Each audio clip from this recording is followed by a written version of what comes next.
প্রিয় শিক্ষার্থীরা, আজ আমরা রেডিয়ান কোণ নিয়ে আলোচনা করব। রেডিয়ান কোণ কি?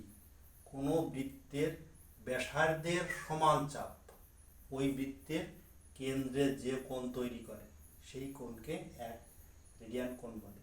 চিত্রে এ ও বি একটি রেডিয়ান কোণ। এখন আমরা রেডিয়ান কোণটা বোঝার চেষ্টা করি। সংজ্ঞায় বলা হয়েছে ব্যাসার্ধের সমান চাপ। এই জায়গায় এই বৃত্তটা, একটা বৃত্তের ব্যাসার্ধ ও এ, এটা 5 সেন্টিমিটার, ও বি 5 সেন্টিমিটার।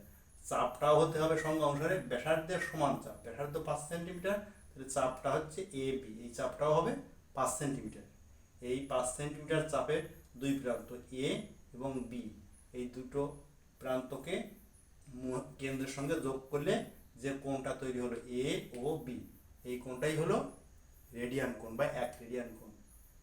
আশা করি তোমরা বুঝতে পেরেছো।